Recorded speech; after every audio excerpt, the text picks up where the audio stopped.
대림초가 몇 개가 켜졌나요? 4개 다 켜졌죠? 이제 다 켜졌으니까 뭐가 가까이 다가왔어요? 예수님의 탄생이 가까이 다가왔다는 것을 저 초만 봐도 알 수 있습니다.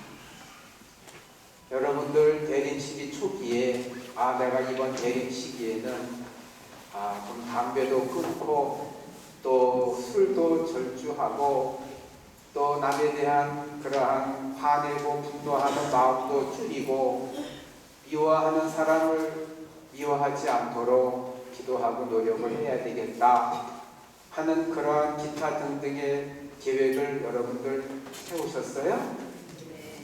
네. 근데 잘 됐죠? 갑자기 얼굴이 비굴해지게 돼요. 우리는 사람이고 인간이기 때문에 계획은 그래도 그럴듯하게 하지만 실천하는 거에 대해서는 많이 부족한 것이 사실입니다. 그런데 이제 이 마지막 대림 사주는 이게 지나고 나면은 예수님 오시는 날을 우리가 맞이하게 되는데, 예수님 오시기 전에 그래도 내 마음 안에 그러한 여러 가지 부족함과 결정과 그리고 여러 가지 죄를 하느님 앞에 모두 용서받고 또 이웃의 어려움에 대해서도 기도해주고 도와주는 선행으로서 우리를 구원하러 오시는 예수님 아기에게 우리가 구유 경배를 드릴 때 영적 예물로 주님, 이번에는요 제가 대림 시기 동안에 이웃에 대한 미움의 마음을 갖지 않으려고 노력을 했습니다. 그리고 이번 대림 시기 동안에는 제가 분노하고 화내는 것이 잦았고 또 그거를 참지를 못하는 그러한 성격이었는데, 제가 그거 참느라고 많이 힘들었지만 그래도 주님하고 약속을 했기 때문에 제가 그거 지키느라고 애썼어요. 주님 알고 계시죠? 하고 이렇게 말씀드리면 주님께서 나를 얼마나 기특하게 보시겠어요? 안 그렇게 생각하세요? 근데 안 했으니 뭐 기대할 수가 있나? 그렇지만 또 여러분들 워낙에 입이 무거워서 했지만, 그런 거 다 실천했지만 또 여러분들이 겉으로 드러내서 자랑하지 않는 그러한 겸손한 분이라는 것을 제가 익히 들어 알고 있습니다. 네, 오늘은 대림 4번째 주일이에요. 오늘 예수님께서 태어나시기 전에 한 가지 해프닝이 생겼습니다. 무슨 해프닝이에요? 마리아가 그만 요셉과 같이 살기 전에 누구를 가졌어요? 네, 동정녀가 아기를 가졌습니다. 그런데 여러분, 동정녀가 아기를 가진 사실에 대해서 여러분도 한번 상식적으로 생각을 해봐요. 요셉이 그거를 이해할 수 있겠어요? 없겠어요? 마리아에게는 가브리엘 천사가 직접 나타나서 아기 예수의 잉태 사실을 전해줬는데, 요셉에게는 좀 마리아한테는 한 끗발 불린 거야. 그래서 천사가 언제 나타났어요? 꿈에 나타났습니다. 꿈에 나타나서 말하기를 예수님 태어날 아기의 이름까지 다 적어주고 왔어. 그리고 그 약속 결혼도 하기 전에 잉태한 아기에 대해서 받아들이라고 그렇게 명령합니다. 그래서 오늘 이 복음에서는 이렇게 우리에게 전하고 있어요. 요셉은 주님의 천사가 명령한 대로, 권한 게 아니야, 명령한 대로 마리아를 아내로 맞아들였다.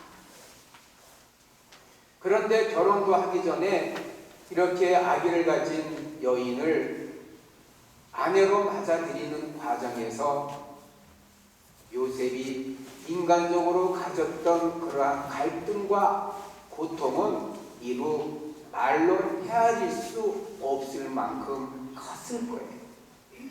이건 뭐 우리가 상식적으로 예전에 마리아 이전에도 동정녀가 아기를 가진 적 없었고 마리아 이후에도 그 어떤 사람도 동정녀가 아기를 가진 적이 없어.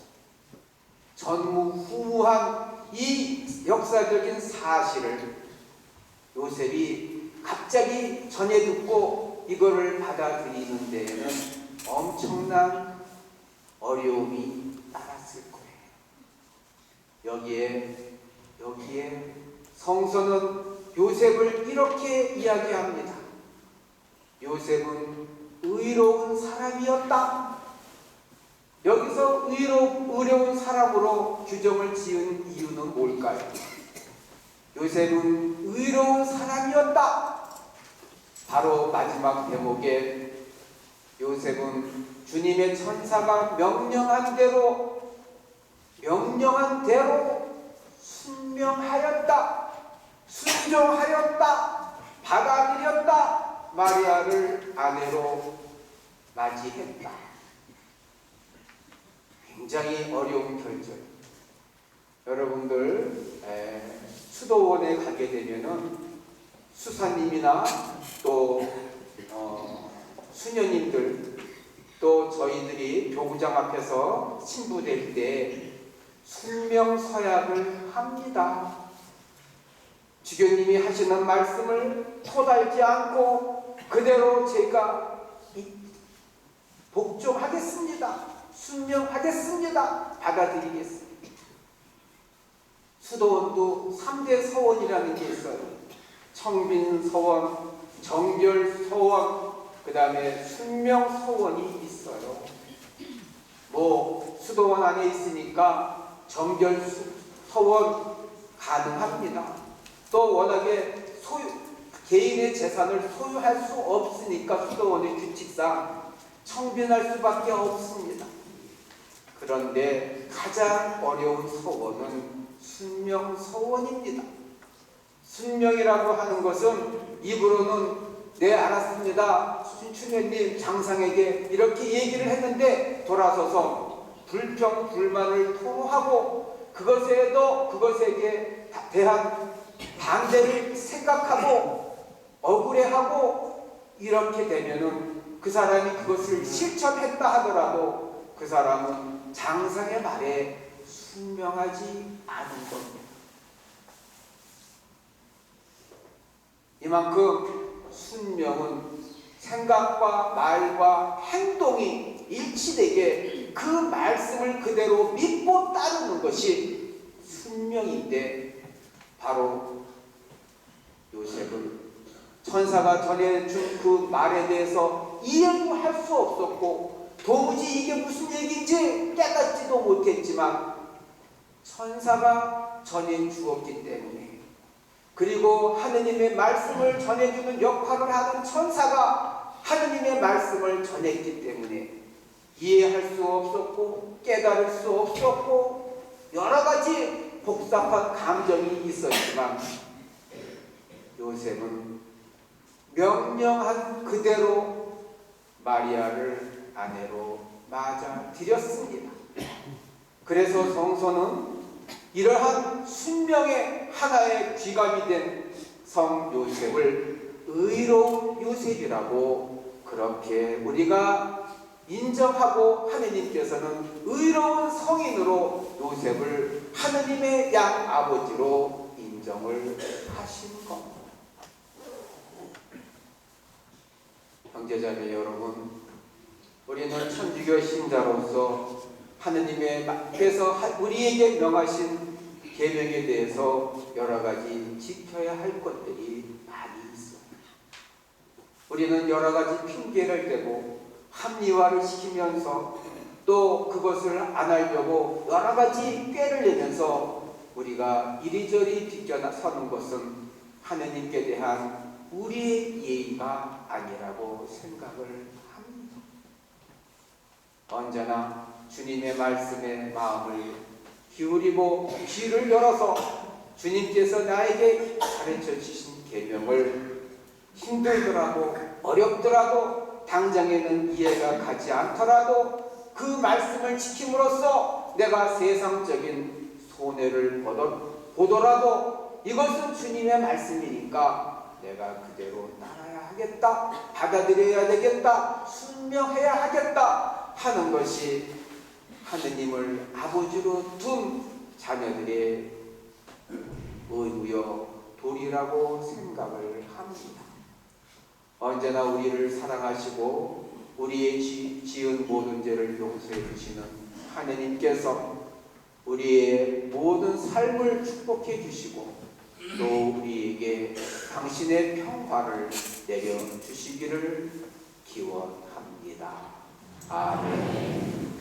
성부와 성자와 성령의 이름으로 아멘.